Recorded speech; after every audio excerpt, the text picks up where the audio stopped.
On est en train de passer d'un mode de l'IT qui était un mode d'automation à un mode de l'informatique qui est un mode d'intelligence. Et ça, au profit des smart buildings, smart city, smart factory, smart grid, etc., etc. Les grands défis de cette nouvelle ère, c'est quoi? C'est la haute disponibilité, justement? Il y a plusieurs problématiques qui se posent. C'est-à-dire qu'aujourd'hui, on a bien sûr la technologie pour le faire, mais il faut construire l'infrastructure pour le faire. Cette infrastructure, elle est de deux sortes. C'est-à-dire que d'un côté, à la frontière du réseau, vous avez un certain nombre de données qui sont fournies par chaque objet connecté. Et ces données, il faut être capable de les capturer.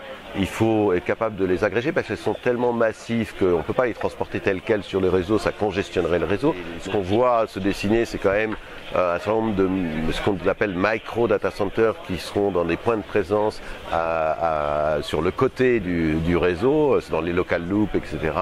et dans les boucles de terminaison du réseau pour pouvoir accéder à toutes ces données et les agréger pour les transporter.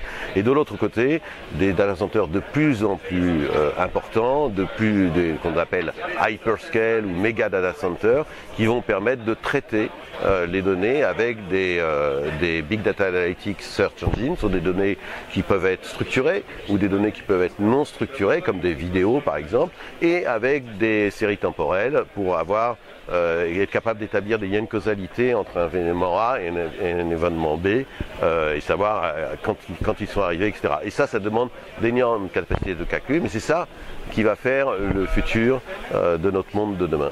Il y a deux aspects. La technologie, on l'a aujourd'hui pour le faire. Après, il y a un monde totalement nouveau qui s'ouvre à nous, une sorte de nouvel univers.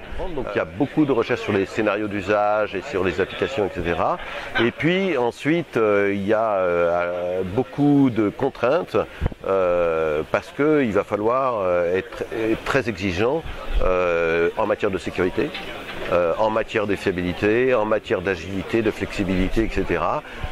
Pour construire ces data centers. Et c'est pour ça que le principal message, on est obligé de changer les relations qu'il y a entre les différents acteurs de la chaîne de valeur des data centers, qui était avant un mode typiquement de fournisseurs et de clients, etc.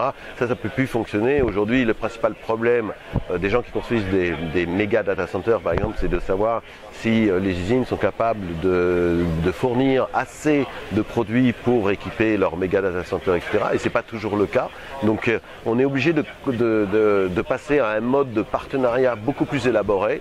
Les micro data centers dont vous parliez, justement, est-ce qu'ils sont déjà en prototype quelque part? Oui, on en a quelques exemples. Vous avez des experts ici pour vous montrer. Vous avez des micro data centers qui sont soit sous la forme d'un rack ou d'un mini-rack, ou même plus petits, et qui sont capables justement de prendre en compte cette problématique de capture des données et de prédigestion de ces données avant de les transporter sur le réseau. Les premiers utilisateurs, ça va être les gens qui s'orientent vers un certain nombre de systèmes de connexion d'Internet des objets, etc. Donc ça peut être une smart factory, ça peut être un smart building, ça peut être des villes, ça peut être du smart grid, ça peut être...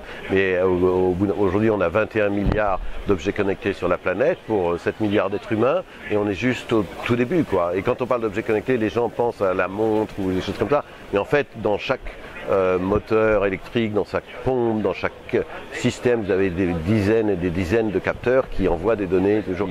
Maintenant, on peut rassembler, on arrive à trouver des corrélations intéressantes. Donc on va pouvoir anticiper ce qui va se passer en fait au niveau d'une voiture, par exemple. Par exemple. Voilà. Et donc le mettre en réparation avant même qu'il tombe en panne.